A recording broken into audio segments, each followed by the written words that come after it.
세법은 보다 오늘 총론에 이때까지 못 했던 파트, 난간로운 파트가 있습니다. 그죠? 그래서 총론인데 이 총론 파트는 가급적 좀 외우는 게 좋습니다. 왜냐하면 가장 기초적 개념을 묻는 그런 게 많고 또 공부를 하다 보면은 여기 있던 것이 강론에 가면 또 나오고 그렇습니다. 그러니까 기초적 의미를 좀 알아두도록 하기 바랍니다. 자, 한 번 더 되새기면서 가야 할 새들이 지금 몇 개 있습니다. 자, 여러분 27페이지를 잠깐 한번 해봐요. 몇 페이지? 27페이지를 펴서 곧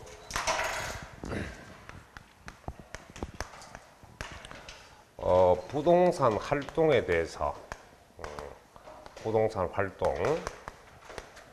자, 부동산 활동에 대해서 크게 우리가 이 몇 가지가 있냐니까 취득 활동이 있죠. 취득. 그 다음에 보유. 그 다음에 대표적으로 양도. 이렇게 해서 부동산의 취득 활동의 여러 문제도 있고, 그러니까 그 박스를 가지고 공부를 좀 하면 됩니다. 27페이지 문제 밑에 박스 있지? 그거로 정리를 좀 하는데, 요거 필기하지 마세요. 요약집이 딱 다 되어 있습니다. 듣고 좀 외우기 바랍니다. 심심하면 쓰라도 한번 해보고, 쓰기라도 한번 해보고.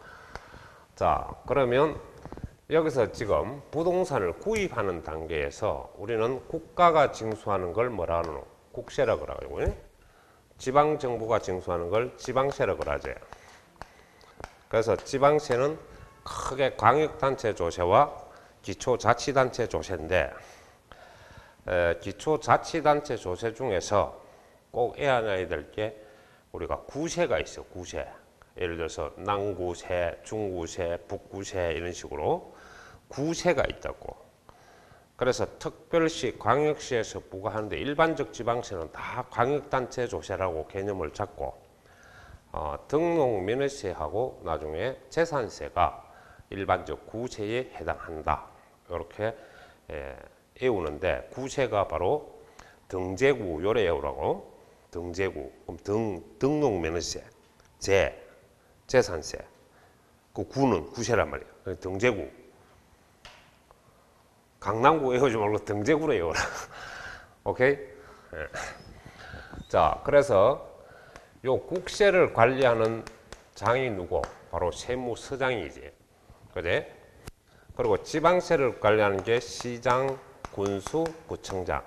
근데 세법에는 구청장이 잘 안 나오고 시장, 군수에 의한다. 이래 많이 나와.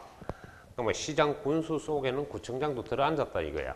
그래서 항상 시군, 구 개념을 보는데 우리는 구적인 개념에서 정리를 좀 해두면 좋겠다. 그래서 취득 단계에는 우리가 상속받으면 상속세를 내야 된다. 그지? 그 다음에 이제 증여받으면 우리가 증여세를 부담을 해야 돼. 이게 전부 취득과 관련된 조세라. 대표적으로. 그 다음에 여러분이 바로 건물 매매 계약서를 쓰게 되면 뭐가 있냐 하니까 인지세가 있어. 무슨 세? 인지세. 그 다음에 지방세로 보면은 대표적으로 취득세. 무슨 세? 취득세. 그 다음 등록면허세. 자, 이런 등등을 우리가 볼 수 있는데 취득세는 취득세 세금에서 10% 국세인 농특세, 농어촌 특별세가 부가세로 붙지. 그래서 농특세가 있다는 걸 여러분이 알아두고, 국세로서. 그 다음에 이제 여기 보면은 여기도 지방교육세가 일정하게 붙고 여기도 지방교육세가 늘 붙어. 그래서 여기 지방교육세 하나 내놓고, 무슨 교육세? 지방교육세. 요 세금에 추가로 붙는 부가세지. 그리고 이 지방교육세는 지방재원을 마련하는데 여러분 자녀들 교육 자금을 마련하는데 목적이 있다고. 그래서 교육 재원이라는 바로 목적을 두고 징수하기 때문에 지방세로서 목적세고 요 두 가지는 역시 목적세로서도 유명하다. 농특세, 농촌발전기금을 징수하는 목적으로 부가세로 우리가 농특세가 있다. 농어촌특별세. 지방교육 재원을 마련하기 위해서 징수하는 세금이 있다. 이게 지방교육세. 자, 그래서 이런 기초적인 거는 조금 외워두시면 좋겠다 이겁니다. 그 다음에 이제 뭐냐 하니까 국세가 있고 그 다음 여도 지방세가 있죠.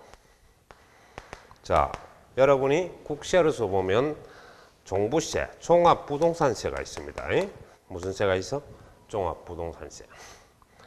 그래서 보유세로서 가장 유명한 게 종합부동산세인데 요거는 여러분이 각 개인별로 합산해서 주택과 토지에 한해서 종부세가 있고 건축물에 대해서는 종부세가 없습니다.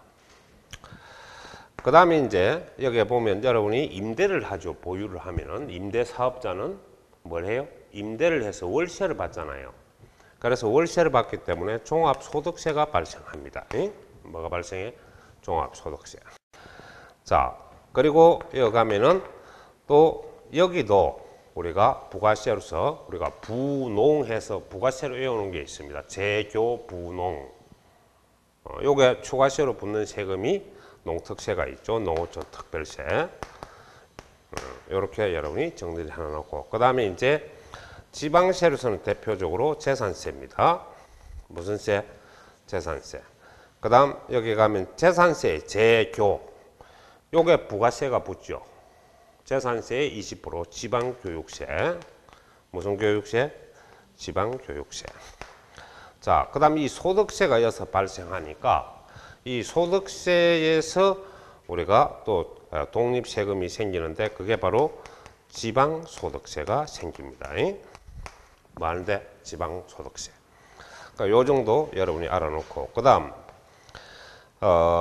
이어서 보면 우리가 대표적으로 봤을 때 양도세, 양도소득세가 여러분이 국세로서 붙고 또 부동산 매매업자가 여러분이 상가를 지어서 판다든지 이미 지어놓은 주택을 구입해서 팔아먹는다든지 그러면 그거는 뭐냐니까 부동산 매매업자가 되는 거죠. 부동산 매매업자는 부동산 자체가 상품입니다. 무슨 말인지 알겠어요? 그래서 부동산 매매업자가 여러분이 부동산을 팔면은 사업자 소득으로서 사업소득이 있기 때문에 거기에서 종합소득세가 부과됩니다. 그래서 여러분이 소득세가 발생할 수 있다 하는 것도 알아두고 그 다음 여기에 지방세는 대표적으로 양도소득세나 소득세에 우리가 일정한 세금이 붙는 게 또 뭐가 있냐? 지방소득세가 있죠. 무슨 소득세? 지방소득세. 뭐 기타 등등이 많습니다. 그 다음에 또 이제 이렇게 보면 자, 취득할 때 건물 매매 계약서에 딱지세가 붙죠. 인지세가 붙습니다. 팔아먹는 사람도 결과적으로 인지세가 붙을 수가 있어요. 그래서 이거는 여러분 국세로서 인지세다 이렇게 볼 수가 있습니다. 자, 그래서 대표적으로 이렇게 구성이 되는데 우리가 보면은 네 가지 요인이 있어요. 이게 공통적으로 부동산 활동에서 부과되는 조세 중에서 자, 취득과 그 다음에 보유와 양도, 개론에서는 매각 활동이라 그러죠. 매각이나 양도나 팔아먹는 거는 같아. 글자 싸움이지 의미는 같다 이 말이야. 그러면 여기서 늘 붙는 세금이 여러분이 농특세, 농어촌 특별세가 붙고 그러니까 농특세는 전부 여기에 다 붙는다고 생각을 해주면 좋습니다. 그 다음에 부가가치세, 무슨 가치세? 부가가치세. 그래서 이거는 여러분이 이렇게 외우는데 그다음 요게 일부에 이제 우리가 부가가치세에서 11% 세금을 걷어 가지고 거기서 일부를 지방에 배분합니다. 그걸 우리는 지방소비세라 그래요. 소비세, 지방소비세. 그래서 이렇게 농가비로 외웁니다. 그러면 농가비는 취득활동에도 붙을 수 있고 보유활동에도 붙고 양도활동에도 붙어요. 그러니까 속된 말로 아무데나 끼지, 그지? 아무데나 끼는 거 우리가 뭐라 그래? 주책이 없다 그러지, 주책이. 주책 없는 조세가 바로 농가비 조세입니다. 그러니까 이거는 항상 여러분이 부동산 활동에서 따라다니는 조세다 하는 걸 포괄적으로 알아야 되고, 요게 세법에서는 한 번도 출제가 안 되었고, 요 세 가지를 묻는 내용에서는 여러분 1차 하시는 분 개론에서 지금부터 15년 전이네요. 13회 때 여러분이 출제가 한 번 됐습니다. 개론에서. 자, 그 다음에 취득활동과 보유활동이 있죠. 취득활동과 보유활동에 공통으로 붙는 조세입니다. 자, 주목하세요. 자, 여기에 보면은 여러분이 취득활동에 지방교육세가 일어나죠. 그 다음 재산세에 우리가 재교해서 부가가치세가 지방교육세가 20%가 붙어요. 여기도 지방교육세가 붙죠. 예. 그래서 대표적으로 보면 취득과 보유활동에 공통으로 붙는 조세가 바로 지방교육세입니다. 무슨 교육세? 지방교육세. 그래서 요걸 외울 때 치보교로 암기를 하세요. 치보교. 오케이? 자, 그 다음 보유와 바로 양도활동이 있습니다. 보유와 양도활동에 공통으로 붙는 자, 보유 단계와 양도 활동에서 공통으로 붙는 조세가, 자, 여기서 지방소득세가 붙고 여기도 지방소득세가 공통으로 붙죠. 그래서 이렇게 찾아낸 겁니다. 그러면 이거는 지방소득세. 그래서 보양소 이렇게 외우면 되겠네요. 무슨 소? 보양소. 그 다음 취득과 양도에 공통적으로 붙는 조세. 자, 취득 단계에 여기에 인지세가 있습니다. 대부분 건물 매매할 때 붙습니다. 아시겠어요? 매매 계약서에 딱지 붙이지, 딱지. 네. 수입인지 말이야. 그 인지세가 붙습니다. 그 다음 양도 활동에서 또 국세로서 인지세가 붙죠. 그래서 취득과 양도에 붙는 조세가 바로 인지세입니다. 그래서 요거는 치양인으로 외우면 되죠. 뭐라고? 치양인. 자, 그래서 요 파트가 출제가 아주 많이 됐습니다. 그래서 요번에는 요걸 좀 외워두면 좋겠어요. 보양소. 무슨 소? 보양소. 물론 다 외워놓으면 좋은데 보양소는 반드시 외워야 됩니다. 이해하겠습니까? 자, 그래서 그 밑에 메모 딱 해놨죠. 해설. 자, 그래서 그걸 참작해서 정리를 하면 좋겠습니다. 자, 그 다음 여러분이 가면은 납세 의무 성립 시기는 반드시 기본적으로 외워야 됩니다. 전에 많이 했죠. 2번이나 했습니다. 넘어가고 32페이지 펴보시면, 자, 32페이지. 자, 그래서 이걸 지워야 되겠죠? 자, 그래서 보면 32페이지에 우리가 구체적으로 여러분이 보는데, 거기에 납세 의무 소멸이란 말이 나와 있습니다. 32페이지 납세 의무 소멸.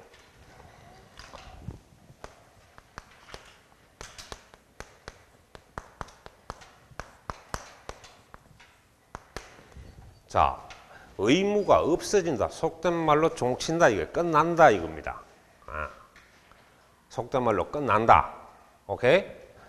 자, 그러면 그러면 이제 세금을 갖다 내야 되는데 어떻게 하면 세금이 의무가 끝나느냐, 우리가 하여야 할 채무 이행에 대해서 의무가 끝나느냐, 민법으로 가면 이게 채무 이행이 아시겠어요?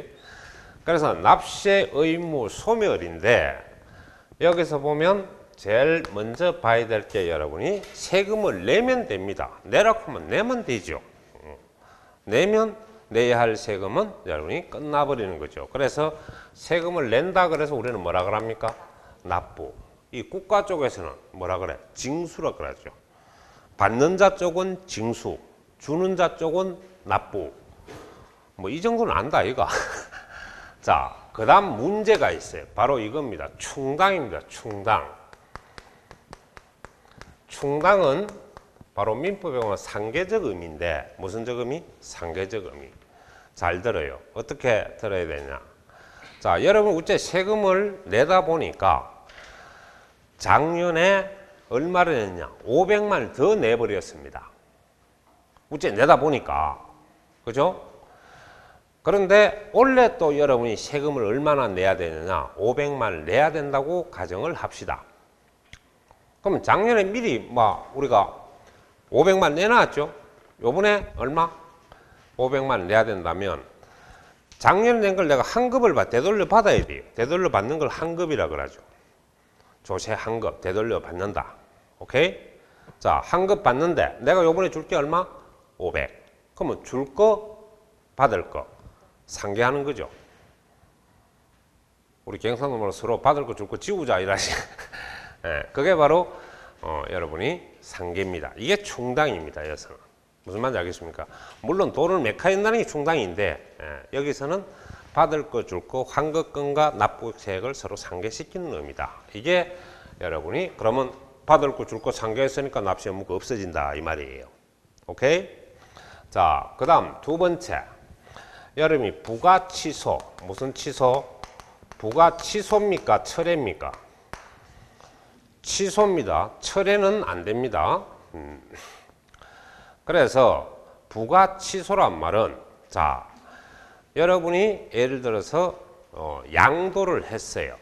근데 그 물건에 하자가 있어서 법원에 가서 무효 판시를 받았습니다. 그러면 양도에 대해서 무효가 됐으니까 그거는 양도행위라 볼 수가 없죠. 그렇죠? 그러면 양도했을 때 우리가 양도일에 속하는 달의 말로부터 2개월 이내에 양도세를 예정신고한다라고 배웠는데 나중에 보니까 시간이 흘러서 그게 무효 판시가 됐어. 그러면 이미 성립했던 양도세는 자동적으로 부가 취소가 됩니다. 거래가 무효가 돼버리면 양도세도 취소가 돼버리죠. 이미 부과하였지만은 그거는 취소가 되는 겁니다. 이미 냈다면 나중에 환급을 받을 수가 있겠죠. 그래서 이거는 여러분이 부가 취소라는 거는 세금을 부과했는데 잘못됐을 경우에는 그것을 취소하면 자동적으로 세금 의무는 없다 이 말입니다. 그 다음 세 번째로 여러분이 알아야 될 게 바로 조세 징수권 소멸시효입니다. 예, 조세 징수권 소멸시효죠. 그래서 이 조세 징수권이라는 것은 민법에 가면 채권적 청구권을 의미하죠. 무슨 권? 채권적 청구권. 그래서 채권적 청구권의 일반 원칙이 전부 5년입니다. 민법에도. 그래서 여러분이 조세를 정부가 여러분한테 거둘 수 있는 기간은 바로 5년 이내에 해야 됩니다. 그런데 5년 전에 세금을 정부는 징수할 수가 없죠. 그래서 여러분은 이게 원칙이 5년입니다. 5년이 지나면 바로 시효가 끝나서 세금을 낼 필요가 없다는 거 되겠죠. 그러나 여기서 단 주의해야 되는 거는 지방세는 금액과 관계없이 무조건 5년이 경과돼 버리면 소멸시효로서 세금의 징수권은 소멸됩니다. 그래서 납세 의무는 없어집니다. 그런데 단 국세가 5억 이상이다. 그러면 정부는 이 기간에 100배의 기간을 적용해서 징수권을 연장을 했습니다. 그래서 바로 10년. 몇 년? 10년. 그러니까 이게 소멸시효. 이 기간이 끝나버리면 10년 전의 세금이나 5년 전의 세금은 정부가 거둘 수 있다 없다? 없다 이거야. 그래서 거둘 수 없기 때문에 소멸시효로서 끝나버리죠. 그래서 이는 여러분이 바로 납세 의무가 없어지는 거다. 그 다음 이제 제척기간 만료입니다. 무슨 기간? 제척기간 만료. 자, 제척기간 만료라는 거는 여기서 조세는 지방세, 국세 다 묶어서 표현하는 말입니다. 조세 부과권, 조세 부과권에 대해서 여러분은 뭐로 봐야 되느냐? 바로 행사기간으로 볼 수 있죠. 이게 제척기간입니다. 부과권을 행사하는 기간. 즉 말해서 이거는 세금을 정부가 여러분한테 받을 수 있는 기간이죠. 받아낼 수 있는 기간이고, 이거는 정부가 여러분한테 세금을 부담시키는 기간입니다. 부담시키는 기간. 그래서 이걸 우리는 민법에 가면은 무슨 권리와 일치하느냐? 형성권, 일방적 의사표시인 형성권과 같은 의미다. 이 말입니다. 그래서 요게 되면은 여러분이 원칙이 뭐냐 하니까, 원칙은 우리가 5년으로 봅니다. 이것도. 몇 년? 5년. 그런데 이제 강론에 가면 각각 이제 세부사항에는 각각 다릅니다. 각각 지금 나타나고 있다 하는 것이 지금 책에서 언급을 하고 있습니다. 자, 그래서 33페이지를 한번 보시면, 자, 여러분이 그 제척기간 만료인데, 이 제척기간은 조세 채권에 대해서 부과할 수 있는 기간이기 때문에 이 법정 기간 안에 행사하지 않으면 역시 세금도 부과할 수가 없다. 부담시킬 수 없다. 부담은 랩이라 그러죠. 우리가 랩이. 그래서 랩이 할 수 없다. 부담시킬 수 없다. 이 말입니다.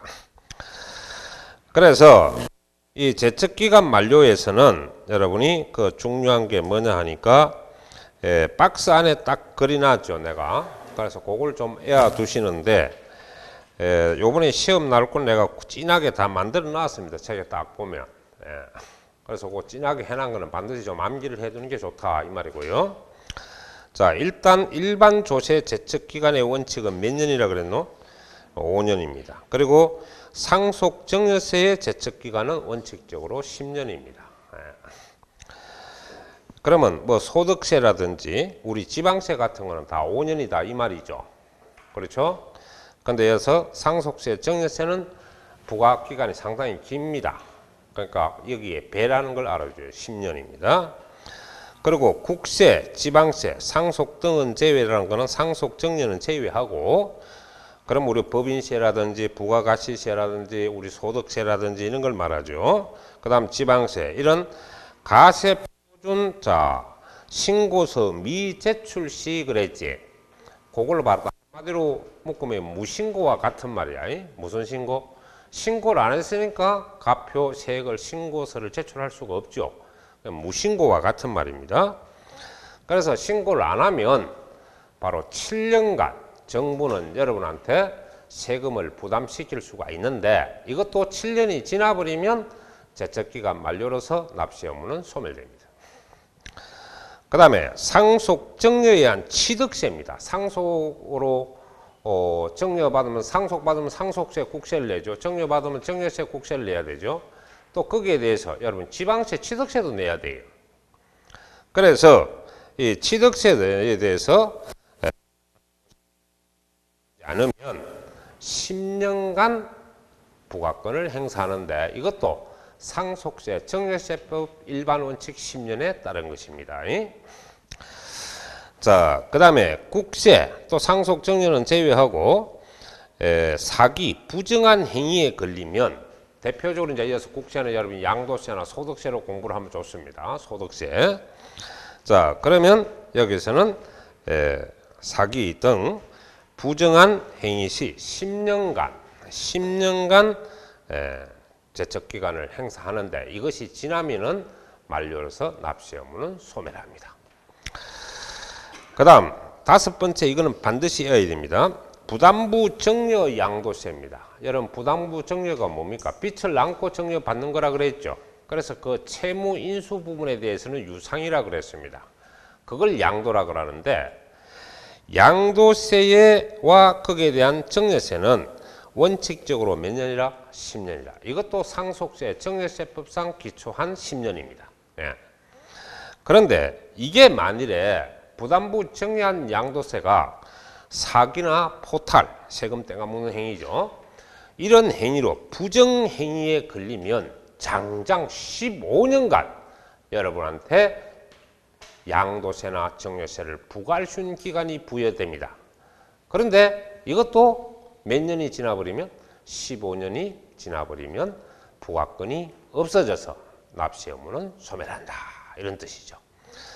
그래서 거기서 2번하고 정 못 외우는 사람은 2번과 5번만 딱 외워둡니다. 아시겠어요? 2번 몇 번? 5번. 자, 그 다음 시효 그 소멸시효 완성이 있죠. 자, 그러면 여기서 봤을 때 시효가 무슨 말이에요? 시효하는 거. 민법에서 소멸시효가 많이 나올 건데 시효란 말이 무슨 말이야? 그냥 외웁니까? 쉽게 말해서 시간이 가면 세월이 가면 이 말이지. 예. 그러니까 시간이 가면 세월이 가면 소멸된다. 이게 소멸시효예요. 그렇죠? 그러니까 5년간 시간이 가면 없어진다. 10년간 시간이 가면 없어진다. 이 소멸시효죠. 또 취득시효는 시간만큼만 산다는 겁니다. 그렇죠? 자, 그래서 여러분이 여기 가면은 소멸시효의 완성에서는 이거는 바로 여러분이 중요한 게 청구권 개념이라는 걸 아셔야 돼요. 무슨 개념? 청구권. 여러분이 정부가 여러분한테 세금을 내시오 하고 청구하는 기간이 원칙이 5년이고 국세가 5억 원이 이상이 될 때는 10년간 징수권을 행사할 수 있다고 했습니다. 그래서 그 원칙에 여러분 보면은 조세 징수권 권리를 행사할 수 있는 날로부터 우리가 그때부터 5년간 행사하지 않으면 시효로 인해서 바로 소멸한다. 시간이 감으로써 소멸한다 이 말이죠. 맞죠? 자, 그러면 다만 추가 신설이라는 게 바로 국세입니다. 지방세는 무조건 5년이죠. 그런데 국세는 대표적으로 양도소득세나 소득세를 말해요.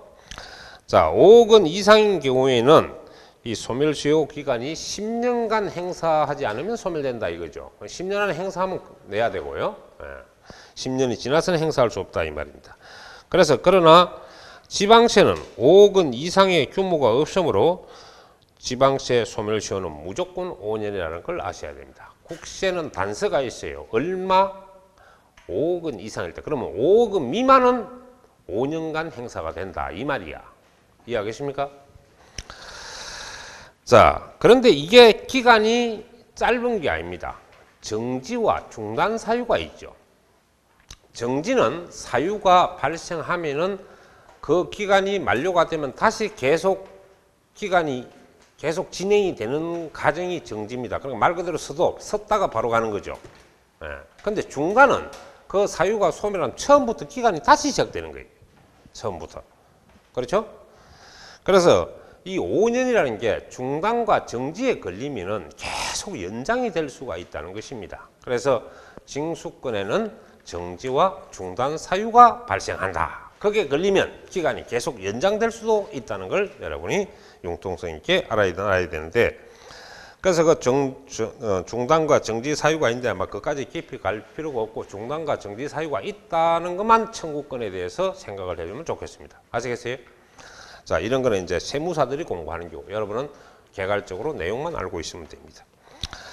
자, 자, 그래서 그 문제를 한번 보세요. 양도세입니다. 양도세가 국세죠. 예. 그래서 포탈이 무슨 말이고? 탈세임이죠. 세금 땡까먹는 거 아이가? 그러면 국세 부과권 제척기간은 이를 부과할 수 있는 날로부터 몇 년인가 하는 제척기간. 자, 포탈에 걸려있지. 사기 아이가. 그러면 장장 원칙이 배가 적용이 됩니다. 몇 년? 10년. 이게 전에 출제가 된 문제입니다. 이거는. 그래서 이거 외에 이제 7년과 15년 쪽으로 공부를 좀 해두면 좋겠어요. 아시겠어요?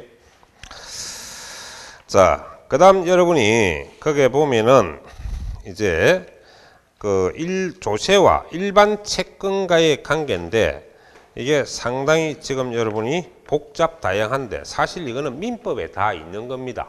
이 규정은. 아시겠어요? 그래서 아직까지 출제가 된 파트가 있고 거의 없는 파트가 있습니다. 자, 그래서 이거는 이 복잡한 거는 간단하게 이렇게 정리를 하세요. 자, 여러분이 조세 우선권이 있습니다. 조세 우선권인데 첫째, 우리가 징수하면서 거두는 절차 중에서 가장 중요한 게 여러분이 만일에 세금을 안 내가지고 관할 세무서라든지 지방자치단체에 재산 압류를 당했죠. 그럼 압류를 당해도 안 낸다. 그러면 공매 처분을 해버립니다. 여러분 재산을 공매 처분을 하면 그 돈이 나오죠. 그래서 거기서 제일 먼저 징수하는 게 뭐냐? 바로 여러분이 세법에서 말하는 체납처분비입니다. 이게 공경매 비용이라는 걸 알아둬요. 예. 이런 매각하면서 발생하는 강제 집행 비용 이런 것을 우리는 전부 다 체납 처분 비용이라고 합니다. 제일 먼저 이걸 징수를 하고요. 그리고 이제 돈이 남으면은 조세로 들어갑니다. 조세. 그러면 조세는 국세와 지방세가 있죠. 예. 그리고 국세와 지방세는 어떤 게 우선이다라는 우선주의가 없습니다. 지방세와 국세는 평등주의에 따라서 징수가 됩니다. 만일에 이제 이 국세와 지방세 우선순위는 담보나 압류가 되면은 선압류가 우선 징수를 하고 또 담보된 것이 먼저 징수하게끔 되어 있습니다. 그러나 바로 지방세와 국세는 항상 똑같은 우선주의에 있지 어느 게 뭐다 먼저다 이런 게 없는 게 원칙입니다. 아시겠어요? 그리고 이거 거두고 돈이 남으면 이제 뭘 하냐니까 자 우리가 여러분이 이자 성격으로 붙는 걸 뭐로 배웠습니까? 바로 가상금이죠. 그래서 이 최우선순위가 뭐라? 체납처분비, 그 다음 조세, 그 다음 뭐 가상금 요 순위로 징수하는 게 기본 원칙이고 그 다음 여러분이 두 번째는 이게 보면은 바로 국세와 지방세는 평등주의입니다. 무슨 주의? 평등. 똑같아요. 우선주의가 없다는 겁니다. 그런데 이제 우선으로 따지면은 첫째 여러분이 담보 우선주의, 그 다음 압류 우선주의가 있습니다. 무슨 말이냐? 국세가 먼저 담보된 것이면 국세보다 지방세보다 국세가 담보된 게 우선이죠. 지방세가 먼저 담보된 것이다. 그러면 국세보다 지방세가 먼저 우선됩니다. 그래서 국세와 지방세는 평등주의인데 만일에 이제 우선에 걸린다면은 담보가 뭐가 먼저 담보가 되어 있느냐? 담보 먼저 설정된 조세가 먼저 징수되는 거죠. 압류가 되면 압류 우선주의가 됩니다. 그래서 국세와 지방세는 평등주의인데 지방세가 먼저 담보되면 지방세가 우선되고 국세가 먼저 담보되면 국세가 우선이다. 그 말입니다. 또 압류도 마찬가지죠. 재산 압류를 먼저 국세에서 먼저 했다. 그럼 국세 우선입니다. 재산 압류를 지방세에서 먼저 했다. 그러면 지방세가 우선입니다. 그래서 요거는 담보나 압류 우선주의에 따른다. 그 다음 여러분이 하나 알아야 될 게, 거기서 여러 가지가 있지만은, 어디를 공부를 좀 하셔야 출제가 잘 되냐 하니까, 바로 여러분이 그 36페이지를 한 펴 보시죠. 자, 36페이지 보면, 여러분이 그 담보 채권 우선이란 말이 세 번째 나와 있습니까? 안 나와 있습니까? 나와 있죠. 자, 이거 잘 보세요. 요거는 법정 기일 전,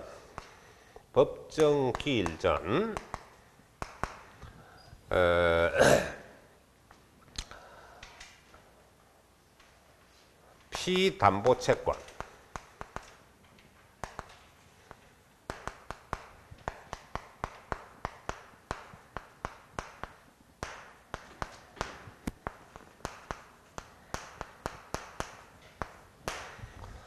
자, 이어서 법정 기일이라는 게 무슨 말이냐? 우리 신고조세. 신고하는 세금이 대표적으로 취득세와 등록면허세, 여러분 배우고 있는 양도소득세, 종합소득세가 다 신고주입니다. 그렇죠? 그러면 신고일 이전에 이미 담보가 설정되어 있는 상태에서 이 말입니다. 그래서 법정 기일 전은 이 법정 기일이 뭐냐 하니까 요거는 신고일 기준이죠. 신고조세는 신고일 기준으로 법정 기일 이전에, 신고일 이전에 이미 담보된 채권에 대해서 재산을 매각한다면 이 말입니다. 그 다음 또 법정 기일은 우리가 또 부가 징수하는 세가 있습니다. 종부세라든지 또 여러분이 종부세가 재산세 이런 것이 전부 정부가 부가에 의해서 결정되는 부가주의죠. 그래서 이런 거는 여러분이 고지서 발송일이 됩니다. 요 이전에 이미 담보된 채권에 대해서 재산을 팔아먹는다면 이때 매각은 대부분 경매처분이 들어갑니다. 무슨 처분? 경매처분.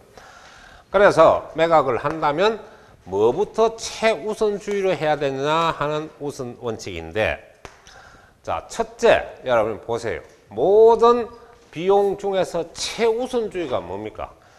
바로 공매비용, 공매비용, 경매비용, 매각비용, 이런 여러 가지 관리비용, 이런 걸 전부 체납비용이라고 합니다. 그래서 여러분이 체납처분비, 체납처분비를 최우선순위로 징수하는 것이 기본 원칙입니다. 그러니까 국세나 지방세 피담보채권 전부보다 어느 게 최우선 징수한다? 체납처분비가 제일 먼저 징수하고, 그리고 돈을 남으면 이제 여러분이 여기 가면 뭐가 있냐니까 체납처분비 다음에 등장하는 것이 바로 여러분이 임차보증금, 소액 임차보증금입니다. 여러분 민법에 가면 임대차 보호법이 나와 있죠. 거기에 해당한 거죠. 그래서 이거는 주택이라든지 상가에 대해서 소액 임차 보증금을 우선 징수하고, 그 다음에 우리 3월 임금을 3월간의 임금을 징수하고, 기타 등등을 징수하고, 그 다음에 이제 징수하는 것이 뭐가 있느냐 하니까 여기 가면은 여러분이 재산에 관계되는 조세입니다.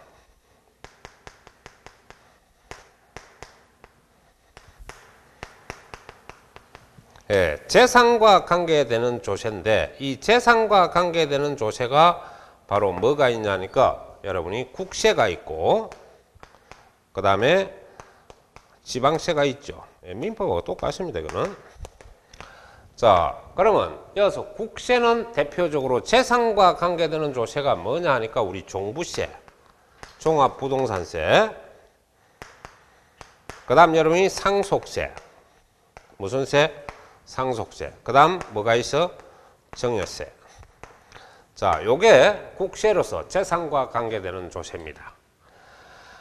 그 다음에 이제 지방세로서 보면 우리가 재산세, 그 다음 여러분 특정 자원 부동산에 대해서 지역자원시설세, 이거는 특정 부동산에 대해서 설정을 하는 거예요. 네. 그 다음, 자, 재산세 부가세로 붙는 게 뭐가 있습니까? 재산세 부가세로 붙는 게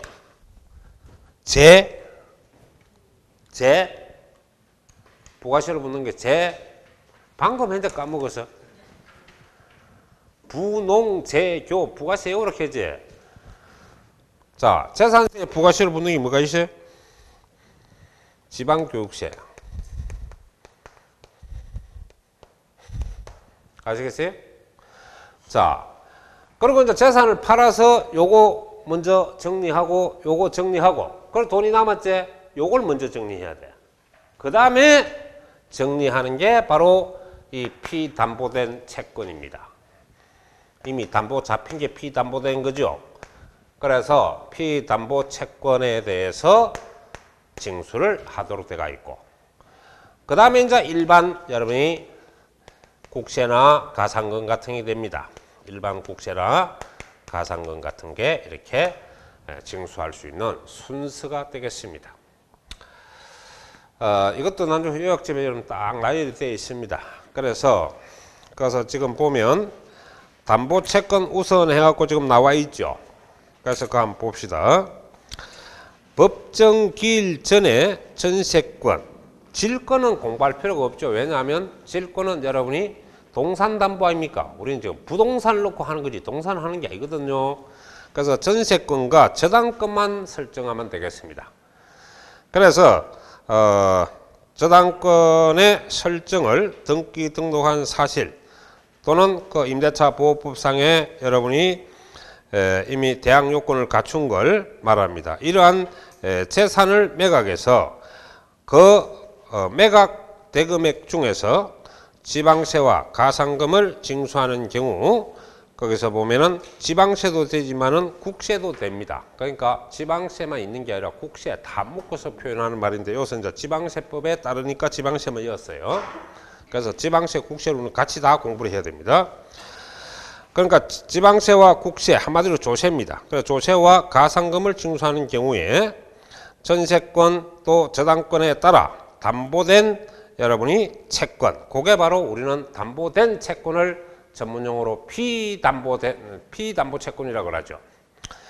그래서 이런 등기 확정일자를 갖춘 그런 보증금이 지방세 또는 국세, 가상금보다 우선 변제된다. 그렇죠.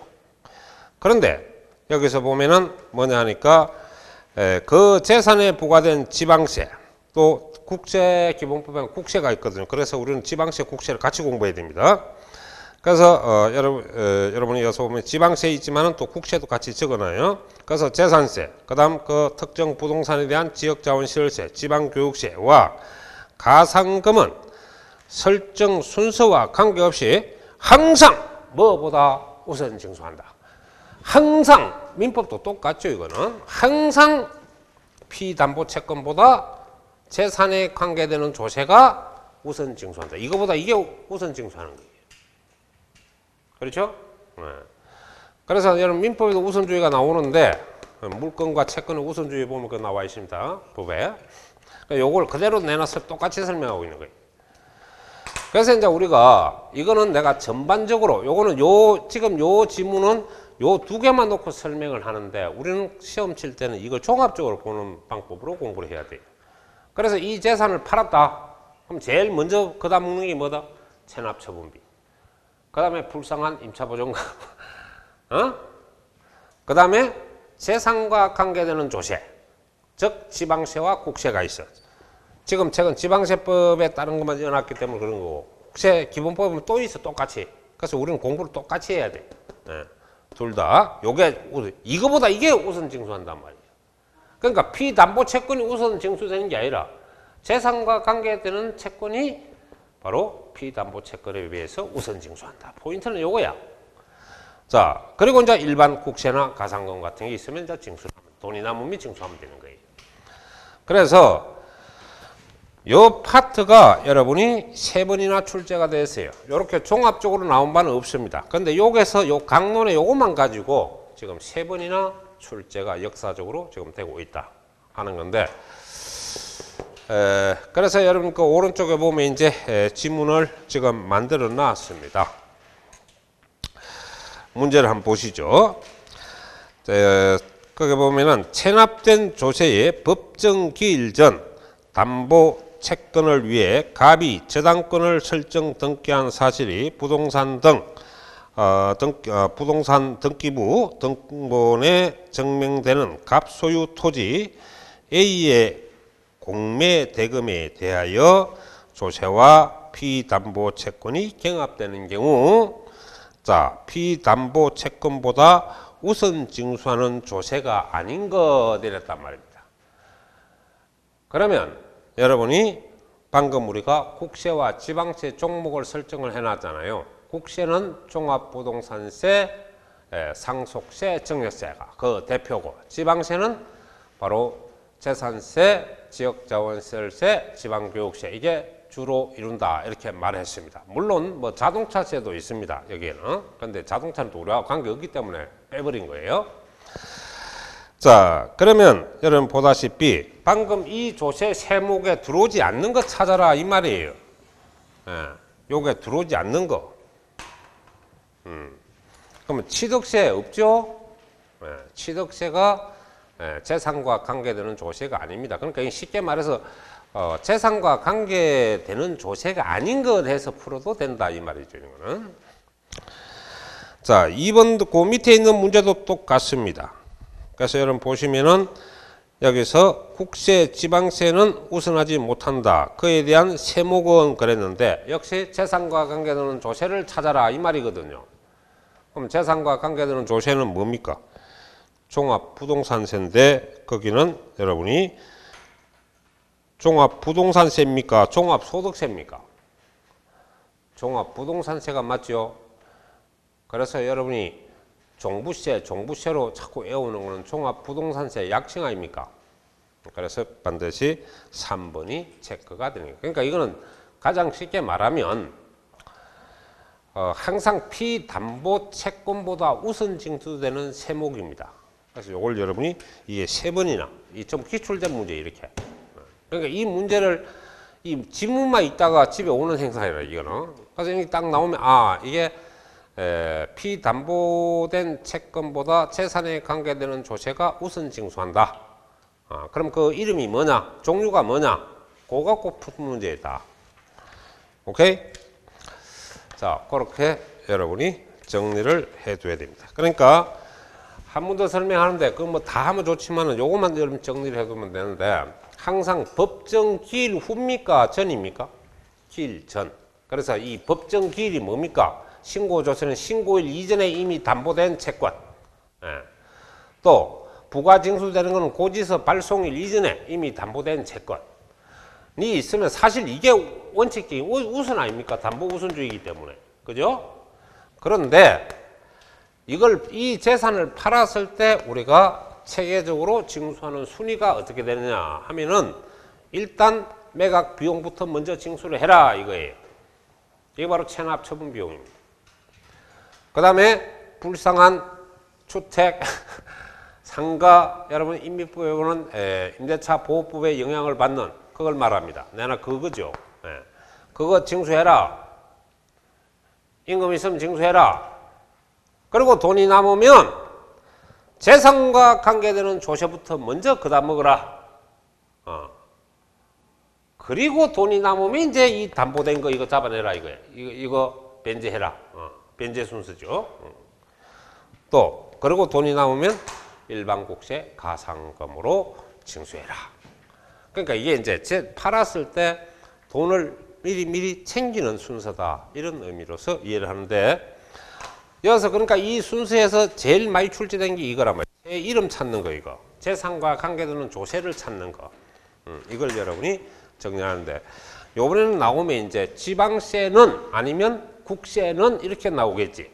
재산과 관계되는 지방세는 아니면 재산과 관계되는 국세는 이런 식으로 찾는데, 바로 대표적으로 종부세와 재산세가 여러분이 구성을 하고 있으니까 꼭 기억을 해놔야 합니다.